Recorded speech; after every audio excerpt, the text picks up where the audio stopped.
The Soundwave Chronicles podcast, brought to you by FD Productions, engages in conversations with pioneering musicians, producers, and experts from the music industry.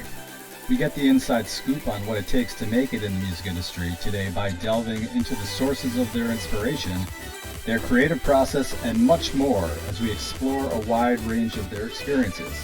I am your host, Afterlove, and I want to welcome you today. Sit back, relax, and enjoy.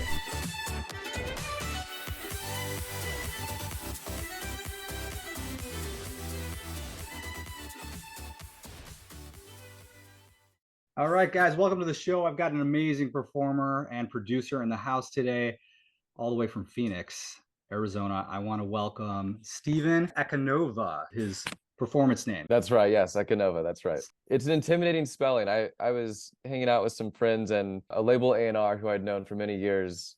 He thought I was Russian because he thought that Ekonovah just sort of looked Russian. So he saw me in person for the first time. He met in person for the first time. He was like, "Wait, you're American?" It's like, "I thought you've been living in Russia this whole time." So, well, do you have any Russian ancestry? I actually don't know. So I think coincidentally, it looks a bit like a Russian word or Russian spelling, but no, I don't have any Russian in me at all. I was actually thinking that as well. Yeah. But I wasn't going to say it. I just want to introduce you. You deserve an introduction. Ekonovah has done some incredible things in the music industry. He's released music through some household names such as Deadmau5, House Trap, In Rotation, and Don Diablo's Hexagon. He has performed at some major festivals like EDC twice, Bonnaroo. Recently just came back from ADE in the Netherlands, and you've got quite a fan base. So congratulations on all your success. Thank you. I really appreciate it. Yeah, it's been many years of hard work, that's for sure. Does anybody get to the top like yourself without hard work? Absolutely not. I think hard work is the number one. You can't go anywhere without it. I mean, you can be the most talented musician ever, but if you're not putting in the work and all these ancillary other tasks, I don't think you're going to make it, That sort of brings me to my next question, how it all started, because you've obviously been doing this for a while. You've been crunching out the music. You've been working really hard on your production skills. How did it all start? How young were you? When did you... Go ahead. Yeah, my parents, I was really fortunate. My parents enrolled me in keyboarding lessons when I was 2 years old. So I've been making music. I've been playing piano since I was 2. When I was maybe 6 or 7, I started writing my own songs, and I've just been really lucky to have had a musical background from a very young age. When I was in high school and middle school, I started some alt rock sort of bands, and from there I transitioned into music production with Fruity Loops, FL Studio. And I really liked that I could control all the aspects from drums to keyboards to synths to everything. So that was about 2012-ish. I started working on EDM, and I haven't looked back since. So yeah, it's been about 10 years, a little over 10 years since I started producing. And like I said, I've been really fortunate that I've had that musical background that's helped me tremendously with production. I think a lot of times we see amazing producers that make really cool sounds. Not that the music lacks any sort of musicality, but I think that a strength that I have is that I can bring more melody and maybe more just something more musical, maybe less like drum and bass sounding, something a little more musical, a little more I don't know. I'm musically complex. Complexity. And complexity doesn't mean better. I think it's just different than like a tech house club banger. You know what I mean? I see exactly what you're talking about, and I knew where you were going because you and I can tell, are very much like-minded in production and in outlook and in just our musical appreciation. So I have so much respect for you as a producer because of, first of all, for starters, just what you said. Your background is alternative rock, meaning you have an interest, a deep appreciation for music theory, not necessarily from like the ivory tower standpoint, but from the production standpoint, and like just rocking out, playing music.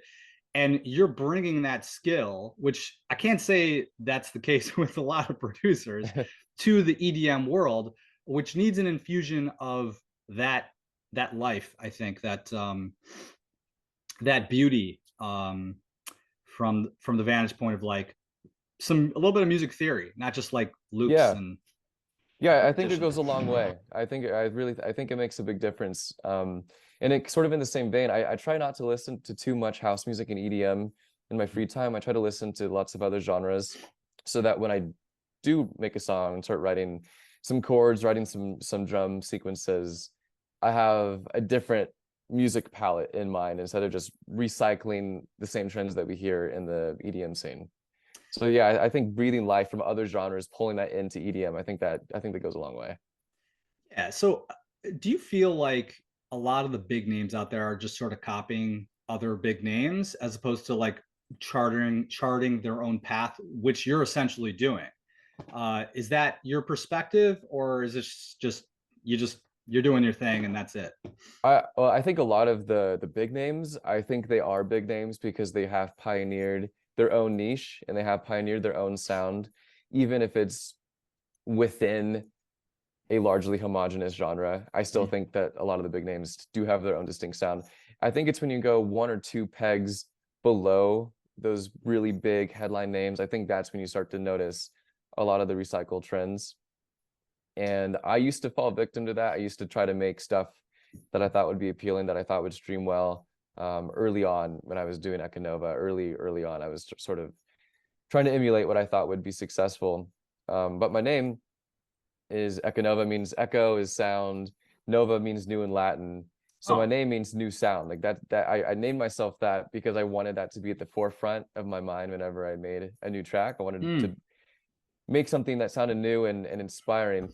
So when I first started Ekonova, like I was saying, a lot of the music I was making might not have been released, but a lot of the stuff that will never see the light of day, it mhm, was carbon copies from what was popular. And that was totally define my own, like my own reason for making music at that point in time. mhm. So yeah, I think it's really important to not be derivative and to make something that stands on its own.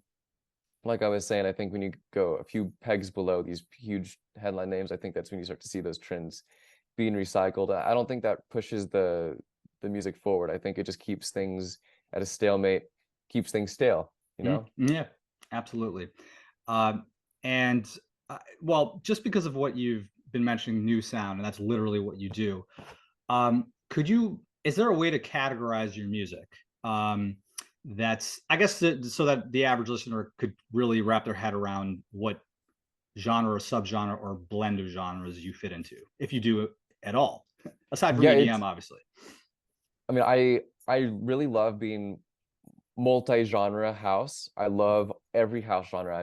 I love it. Anything with the floor on the floor beat or four on the floor beat, I'm just a huge fan of. I got into trance before I got into house music. I got into deep house and found my way to tech house, was in big room for a while.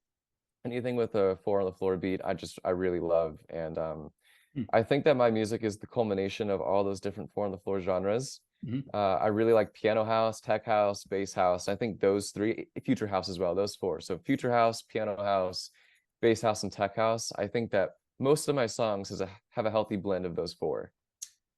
Now, have you pretty much covered like the gamut? There's a lot of different types of houses, but you're basically saying to all the other tech DJs, like the other house DJs, like, look what I can do. Like, just try blending the genres, and then you'll be somewhere up to like my waist line. You know, I'm not trying to flex or anything like that, but I do, You gotta I do flaunt get, it if you got it. I am very proud of myself. I am very confident in what I make. I think like I like my music very much, and I'm very proud of it.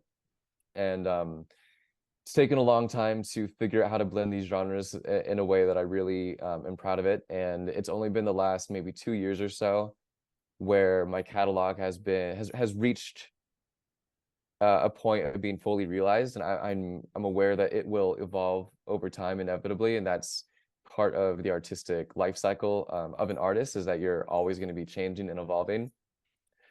But for the first time, when I really felt like what I was making was true to myself and just really like some of my top quality work, was about 2 years ago. Um, I have this song called Vibrant. It's still unreleased, and that was the first song that I made, and I was like, okay, this is good. And that one has a first drop is bass house, it has tech house influence. Second drop is straight piano house, and somehow it all works together. There's these really big saxophone, um, reverb saxophone licks that just kind of coat over the whole thing. It's definitely unique, and I haven't heard anything like it, but it works. And when I play it live, it always gets a good reaction too. Now, you're mentioning live instruments via your production. Do you work with live musicians? Because I've I seen would, that. Yeah.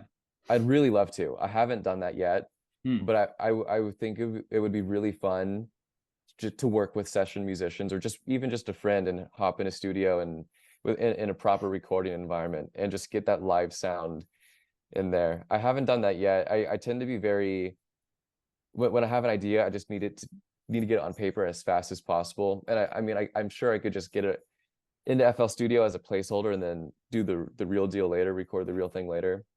Yeah, but up until this point, it's all been in the box. So you are still an FL Studio committed producer. Yeah, yeah. And why do you choose that over other DAWs There, that people yeah, try? I've tried Logic, I've tried Ableton, I've tried Pro Tools, a whole bunch of different audio workstations, and for me, FL Studio just makes the most sense. It clicks with my brain. Mhm. Um, you know, I always hear like, "Oh, dude, you got to switch to Ableton. Like, you can do so much more with it. It's so much more Yeah. flexible." And I'm sure it is if your brain works in that way. It's just Mm. like, I just think it's a different language. For me, FL Studio just works, and I do work in Ableton from time to time, and I've taught music production lessons over the years for Mhm. quite some time as well. And a lot of students of mine over the years have used other DAWs.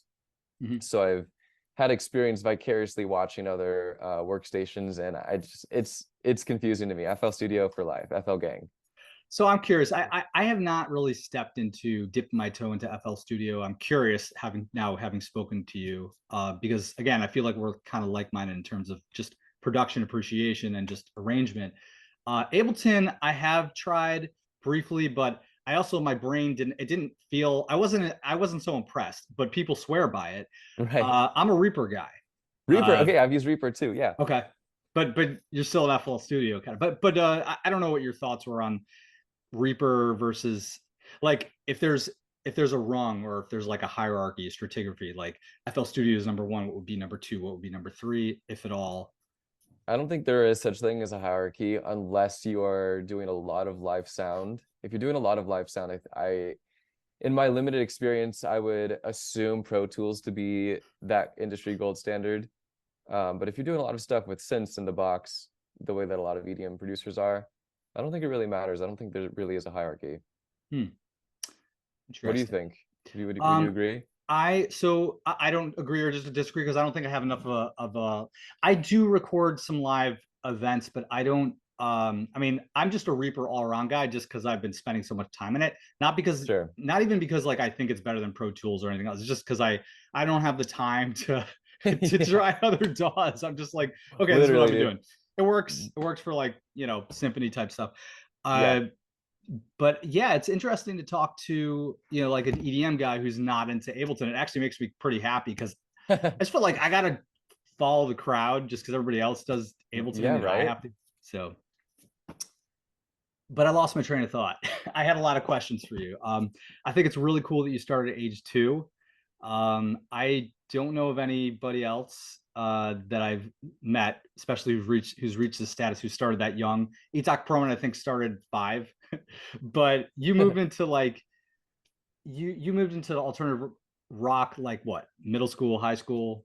Yeah, exactly. That's yeah, middle school, high school years. I was really into Coldplay, like soft rock, pop rock, alt rock.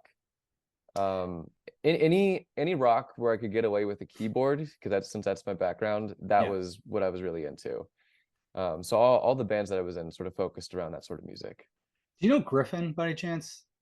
Yeah, I'm familiar with his work, yeah. So I did a show with him a number of years back.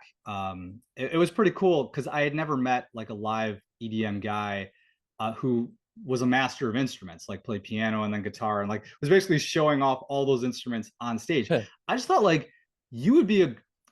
I don't mean to. I shouldn't be saying you would be a great Griffin, because that's he. I could say the same thing about him being a great Ekonova. Sure. Griffin could be a great Ekonova, but I mean, like you play live instruments. Is that something that you would consider in your live performances? Not studio, but Right. So because you were, yeah, because that's your early background. on, right, yeah, you'd think it would just be very natural just to incorporate keyboards live. And when I first had my first few shows as Ekonova, um, I had live keyboard accompaniment, and I would just play on top and sort of riff on top. And it wasn't fun for me. I don't know why. I really love DJing, and Mhm. the live instrumentation, it just didn't give me the same high that just purely DJing gives me. Mhm. But that being said, for a long time, I've had this vision in the future of playing a big festival stage or some sort of theater, something with a big stage, and bringing out a baby grand piano and incorporating that, like actually sitting down at a proper piano.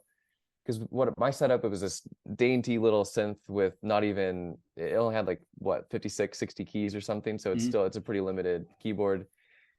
And it's on this dainty keyboard stand, and it would sort of knock over because I'd be dancing too much and stuff. I Mhm. really like the idea of just sitting down at a full piano Mhm. and just riffing on it and just ripping it with EDM in the background. I just think that would be really cool. So that's sort of a long-term thing that I see, that I think about, and I'm still letting those ideas percolate, but I do see that happening in the future. Nothing with keyboards or drum pads or anything like that, I don't think, but definitely a piano. I think that would be sick. Well, I'd love to see something like that. Let me know when you're ready to do the live instrumentation. But and this is gonna be my last question about live instrumentation. Sure. But when I asked that initial question about performing as a DJ with live musicians, where you're basically running the music and they're playing the riffs that you either give them sheet music to on stage or they learn the music by heart, where you could still kind of control that, you can still absolutely control the arrangement. Is that something that you could see yourself doing, you know, sooner rather than later, or if at all, or is it at all an interest? I think that would be a really enriching experience as well. I haven't put quite as much thought into that, but that's definitely something I want to do, especially for a big festival set. I think that would really complement an intro, Mhm. especially, and just certain moments in the set, just to bring certain music ideas forward. I think that would be really, really enriching. Yeah, I think that'd be a lot of fun. When you I'm not. do, when you do, make sure to give a shout out to Asher. Yeah, I will for sure, 100%. I'll be there. I'll be there in the audience. I love it. Yeah, yeah. So where do you see yourself like a year, 5 years, 10 years down the road from now? I want to be making music that I am equally as proud of as I am now. I want to be touring as nonstop as I can sustainably do. Hmm. And I mean, I love tour life, and I feel like I've barely scratched the surface with touring. It's been a really fun, newish experience. My debut tour was about a year and a half ago. Hmm. And that's when I really got my first taste of tour life. So it's been a year and a half, and we don't have an agent yet. So we've been doing everything ourselves. Shout out Really? to Jason, my manager. He's been absolutely crushing it. And like I said, I think we've just scratched the surface of it. So I really see myself touring quite a bit. I love the lifestyle of it. It keeps me very inspired. Um, I just want to play lots of festivals. I love club sets, don't get me wrong. I think clubs are very fun. They really provide so much to local communities and local music scenes, because I would say, in my opinion, the most accessible way to access EDM in your local community. Whereas festivals, they're more expensive and they're more of a commitment, so they're not quite as accessible. But that being said, I really think that my music excels and thrives more on a festival stage. So that's Hmm. definitely more so where I see myself in the upcoming years, and playing more festivals along with club dates. Don't get me wrong. Same with Hmm. theaters. I've played my first two. I guess they weren't my first two, but most recently I played two theater shows, in Flagstaff and in Phoenix, here in Phoenix, Hmm. and they were both some of the best shows I've ever played. One of them I Hmm. opened up for Elderbrook, and that was just incredible. and the other one was at the Orpheum Theater in Flagstaff, and that one had one of the most hyped crowds I've ever seen, much less DJ'd for. So it was, like I was saying, I think my music really fits festivals slash theaters. It was a lot of fun. Very cool. And I think it's fantastic that you're, bringing a level of sophistication to the EDM scene that, is not, it's not guaranteed, you, instead of bringing repetitive loops or repetitive rhythms, techno type rhythms, you're bringing like many different elements. Congratulations to you, and thanks for contributing to the music industry in a meaningful way. Thank you for saying that. Yeah, I really take that as such a huge compliment. It means a lot when someone like understands that that's sort of a I don't want to toot my own horn. I'm trying to figure out how to say it right. I mean, I know I could make very simple tech house music, like the kind of stuff that charts on Beatport very easily, and the kind of stuff that you hear, like you can't not hear when you go out. I know I could make good music like that, and I'm sure in some ways, if I made music like that, I would be further in my career now, because a sort of backhanded compliment that I've received very often over the years is that my music is ahead of its time. And I appreciate that, because I am trying to think futuristically, but it's also a bummer because it isn't ready to be listened to and enjoyed quite yet. So I think I've sort of taken a longer road and a more difficult path musically. But I do think that in the long run, my music will have a longer shelf life. So I appreciate that resonating with you. I'm glad that you can see that I'm trying to go above and beyond. I do, and I think I think it's important that other people are able to distinguish between what you're doing and what the myriad of artists out there that are just kind of pumping out quantity over quality. Yes. It is, they're doing that. We probably both know, because that's really the game. It's the game. It's the game. It's And it's yeah, of Spotify. It's the game of social media, and yes. you're playing a long-term vision game, Yeah, which I respect. Yeah. exactly. And a lot of my good friends fall into this category where they're playing the game and they're making music that's more accessible. And don't get me wrong, it's like, as far as tech house goes, and like I love tech house, Mm-hmm. and I do love the more commercial tech house genre. Like Mm-hmm. I enjoy it, I listen to Mm-hmm. it. And my friends who make it and the people that make it, they're very talented. And I'm not trying to say that what I'm doing is better, and I'm not trying to take this superiority or anything like that. Mm-hmm. But for me, I don't feel quite as fulfilled when I'm making music in that vein. And yeah, like we said, I'm trying to go a step further, just for my own personal amusement, really. So the reason why I keep underscoring this in different ways is because I feel like it's important that aspiring musicians who might be here listening to you speak take a little bit of a different approach, a different strategy, or at least start appreciating what people like you are doing, because in the end, there's going to be a lot of fallout. There's going to be a lot of musicians that are after a year, 2 years with the advent of AI, are going to say, I give up. I can't do this anymore. I can't just like keep pumping out stuff Yeah, to make the algorithm happy. I have to start building my skills, even if it means short-term loss, but it's going to be long-term gain. So right. that's why I keep underscoring it. The industry's people are in for a rude awakening with AI, and I know what you're thinking, and you feel free to expand. You're not going to get your butt kicked by AI. It's inevitable, but you are producing music that is going to be very difficult to replicate. Yes, 100%. Yeah, AI is definitely a concern in many ways for just for the industry at large.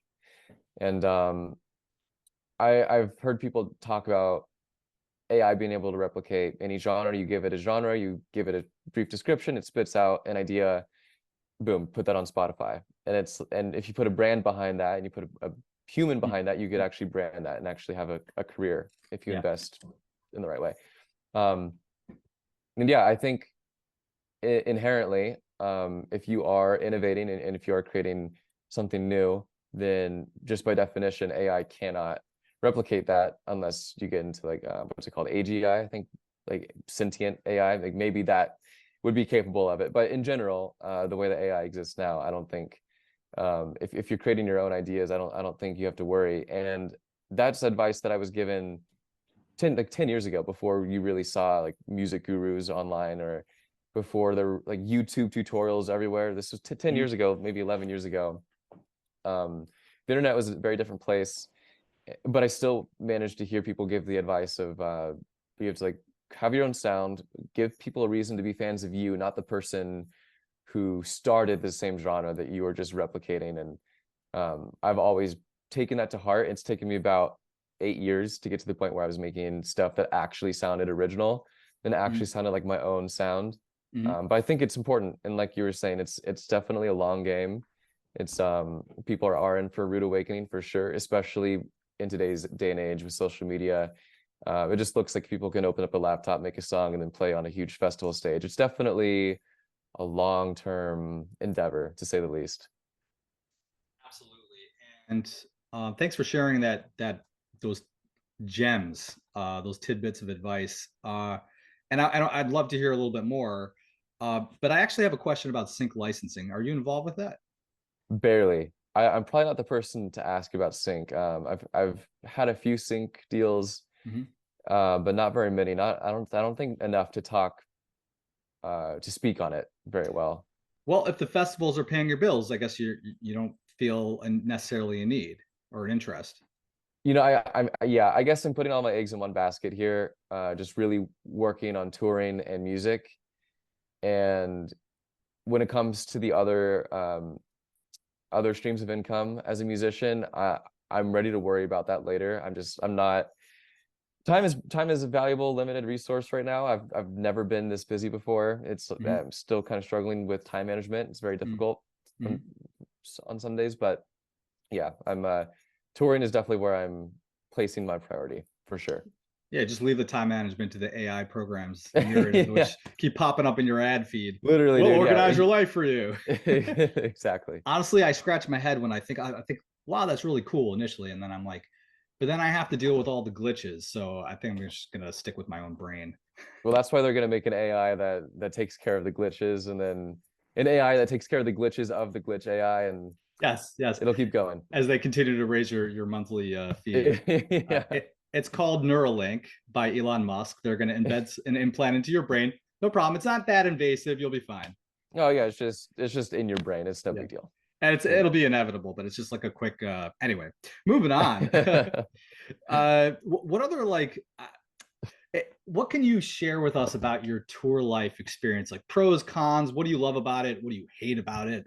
Well, I guess after a year, it's not going to be, you're not going to have the same attitude of Michael Jackson, for instance, who um, he abhorred touring. Right.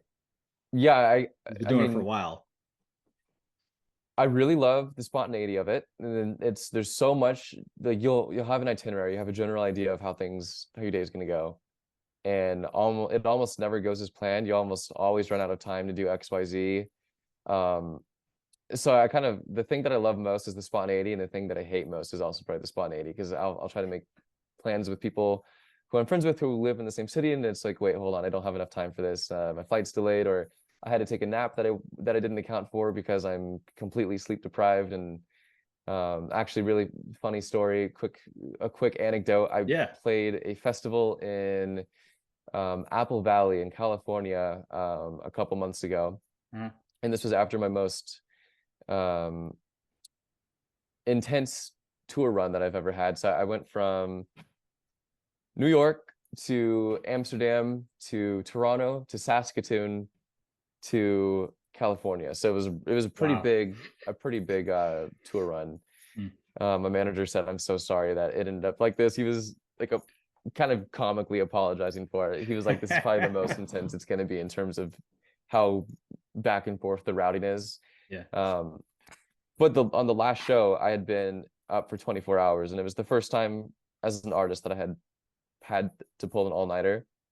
Um, so yeah, I was just completely, I was just running on fumes, Mhm. and there was actually no flights from Saskatoon anywhere near Apple Valley, so we actually had to fly into Palm Springs, get a rental, and then drive the rental car into this camping festival. It was very off the beaten path. So here we are, me and my girlfriend, who's my tour manager. Here we are That running on works out. fumes. She's fantastic. We're both just totally running on fumes. I'm sleeping in the passenger. I don't know how she did it, but she's driving us, and I don't know how she managed to be awake and keep us safe, but she was totally alert. We get to the festival. They show us to our trailer. We settle in. I'm on in a couple hours. We're like settling in, checking things out, saying hi to people. Finally, it's nightfall. I'm about to be on in like an hour, and I've never done this, but there was a trailer that was on site. It was a 5-minute walk from where my stage was.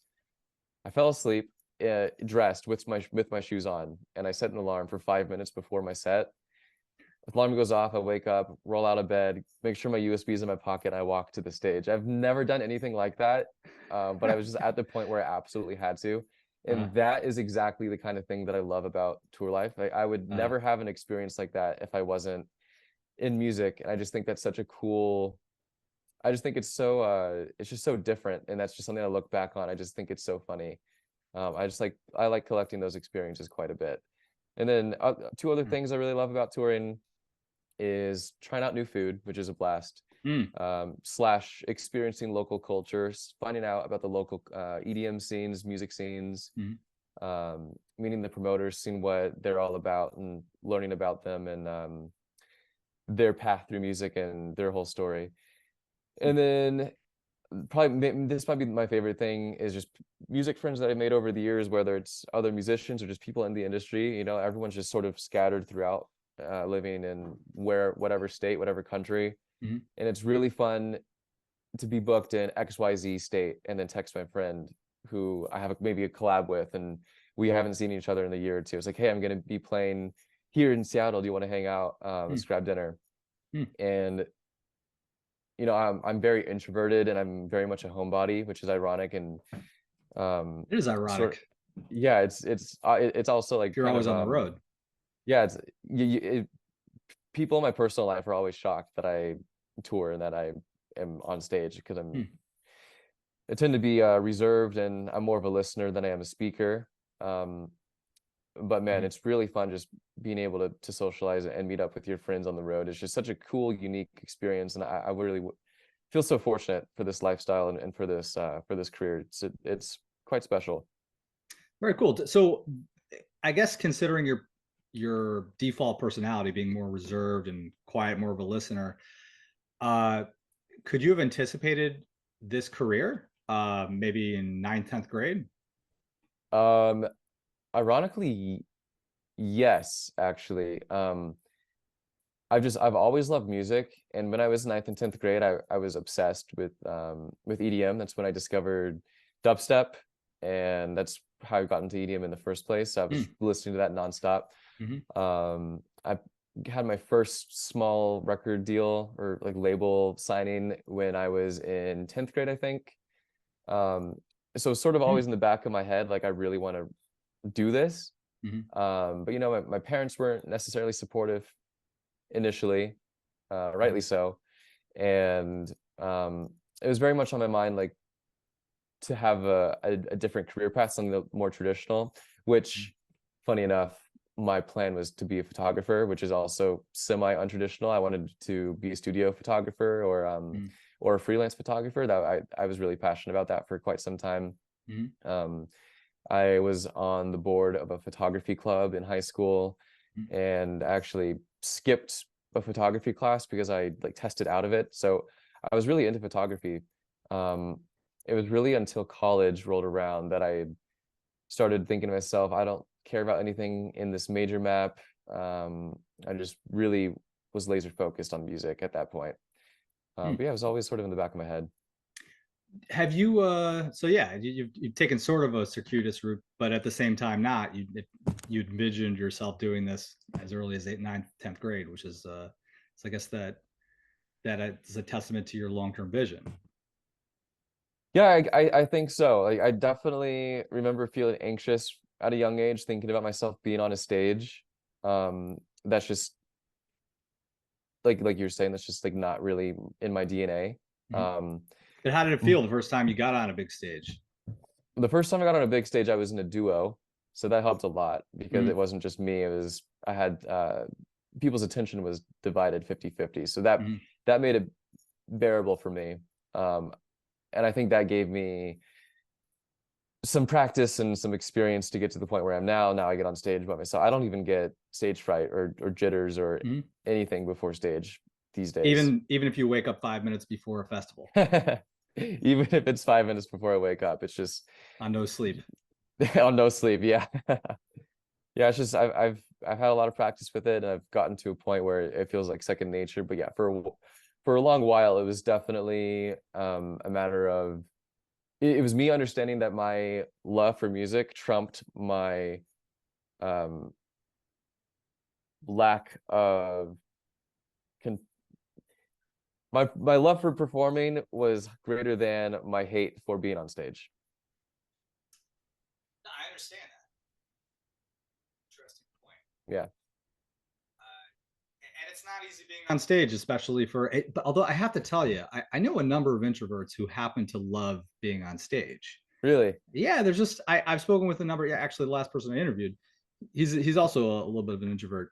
Some like big celebrities that I know have are also like very modest, very humble, very quiet. But when they're on stage, they're rocking out, and they just I don't know. I'm not sure what the con. I'm not sure why there's some sort of like a magnet uh, uh, Mm, for those types of personalities. Um, maybe it's yeah, I just wonder. I would like to learn more about that actually, because I do find it oxymoronic, my personality and my career. And yeah, it'd be cool to learn more about why that works for me, because it doesn't make sense to me on paper. yeah. I guess that would be a question for a psychologist. Yeah. Uh, do you have do you have any interest or experience in producing or performing EDM classical, meaning like a blend of like strings, winds, and EDM type music? Is that at all? Mhm. No, I haven't done that before. When I was in college, I was really into film scoring, and I made some stuff that I thought would be applicable for Mhm. TV and film. And yeah, I really like orchestral stuff. And for a while there, I was like really I actually spent a lot of time making that kind of music and trying to integrate that into EDM. It's not on my mind Mhm. in the short run, but I do see myself doing that in the future. I would love to score a movie in the future. Mhm. I would love to be involved in that world in the future. But yeah, it's sort of like what we said earlier, is right now I'm just all my eggs are in one basket. I'm really Mhm. focused on touring and really getting this project to where I want it to be. Once I get that down pat, I think I'll be really open to something creative, like integrating orchestral elements or even just writing something for TV and film. Mhm. Now, is there any advice you could share with the rest of the world about things that maybe too many people focus on within the music industry? I'm saying aspiring musicians that you think that they're misdirected, that in other words, Mm. they should be focusing on XYZ and instead of ABC. I feel kind of conflicted about it. There's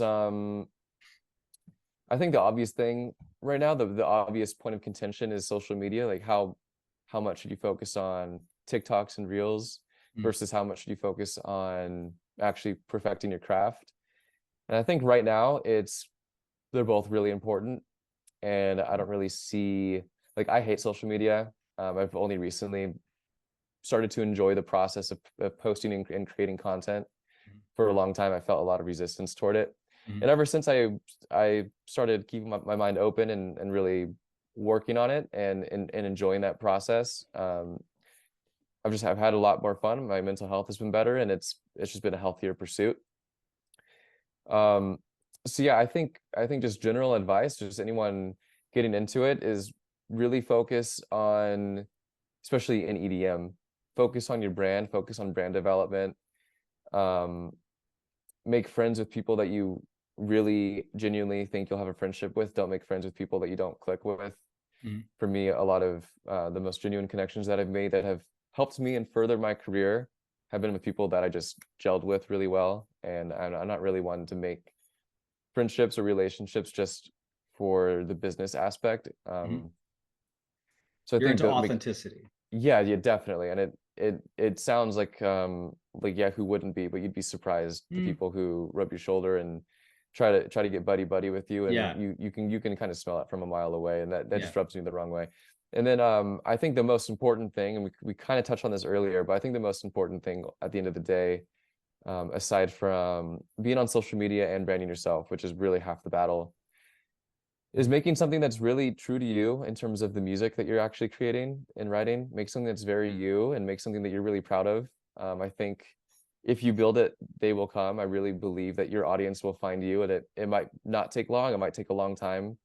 But either way, you're just going to be miserable if you're making something that you think people will like instead of making something that you like. Mhm. So yeah, I really think at the end of the day, just make something that you're passionate about. And if you're not getting that return on your time investment or return on financial investment, whatever it may be, if you believe in it, just keep doing it, and over time, like it'll work out. And that's something that I've become more and more confident in as time goes on for my own projects. Now, do you have a dream collaboration? I mean, it's got to be Skrillex. He's the whole reason I got into this game in the first Okay, place. Like it's really? got to be someone like him, man. Is that would be incredible. And also seeing how multi-genre he is. I love uh weaving between all these different house genres, and he just weaves between all EDM genres. I think he's just incredible. That would be that would be an incredible collaboration. Maybe one day. Also, Swedish House Mafia would be an Mm, amazing collaborator if I'm mhm. really dreaming big. And but aside from those two, it's hard just to pick out a name. I don't really listen to any singular artist. Skrillex is my closest thing to a favorite artist. Mm. Um, I really just get inspired by individual songs, not quite artists, which almost sounds sacrilegious to say as an artist myself. But I'm not really No. attracted to specific projects. It's more granular for me. So does that mean that you're kind of listening to playlists and you're attracted to songs within a playlist? Is that how that comes to be? Instead of listening to albums or artists, you're listening to individual songs. Isn't that generally Yeah, I think so. I think how so. it And if I'm works? listening to an album, I'll end up gravitating toward one or two songs off that album, and then I'll just listen to those on repeat probably. And Uh-huh. I'll totally over time I'll forget who the artist is until I look down at my phone and I actually read it. But I just I have a hard time remembering who an artist is. I'm really just am attracted to the actual sonics of a specific song. And are you using certain songs that you love as a reference track for the song that you want to produce? Or are you blending two of your favorite songs? Or is it just like you just sit down with a blank slate and you just start pumping out, I don't know, chord progressions? What's your workflow look Yeah, like in the studio? I've only referenced a song maybe once as Ekonova. I used to do it more often before just to get my feet wet and to get used to um, successful arrangements and ideas and the flow. But once I got used to that, so about 6 years ago, I didn't really do that at all. And yeah, I really my workflow. I sit down. Either I'll start with drums and get a really groovy drum loop going, something that I think would make someone's foot tap if they're only listening to the drums. Something that can get a crowd sort of swaying a little bit.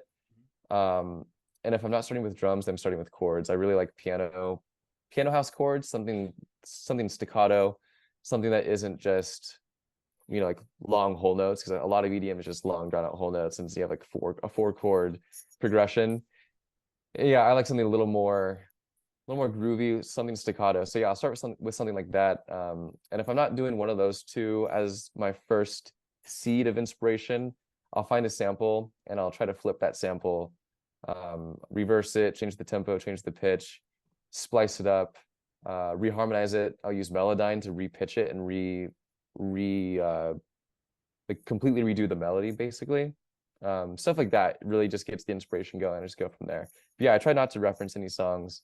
If I am referencing songs, it's outside of EDM. Like we said earlier, I just don't want to copy the EDM Mm-hmm. archetypes. Mm-hmm. Makes sense. Being true to yourself and creating your own original music. Um, are you? Could you share with us the best way to reach out to you or to check out your music, website, social media? Yes, so on all socials, my handle is at Ekonova. That's EKONOVAH. I was like, wait, did I say that wrong? Yeah, Ekonovah, Ekonovah. And yeah, I'm on every streaming platform, SoundCloud, Spotify, Apple Music, everything. And probably the easiest way to reach me would be on Instagram DMs. I try to be the most active on those DMs. It's I actually got to catch up later today, but yeah, that's probably my number one place. Whenever I meet someone at a venue, and they tell me they're a producer, I'm like, dude, send me your music on Instagram. I'd love to listen. So that's like, I try to be as on top of my DMs as I can on Instagram. Do you have a mailing list that you use to keep in touch with fans? Do you encourage fans to sign up for updates for your single releases? How do you work that out with your month? Do you do monthly releases? Yeah, we're about monthly. We're actually starting to launch sort of an email subscription sort of thing. But if anyone does need to get in touch over email, it's info@ekonovah.com. That's primarily what we're using right now. Mm-hmm. And well, I just want to thank you so much for being on the show. I could stay on here forever and schmooze on and on, but it's really been an honor. Hey man, yeah, thank you for your time. I appreciate your questions. They were clearly very well thought out. Really appreciate your time as well. Thanks so much for tuning into the Soundwave Chronicles podcast, where you can stream our interviews wherever you get your podcasts. We hope you enjoyed the interview and learned something new today. And if you did, please leave a review so we can keep bringing you great content. Thank you and have a great rest of the week.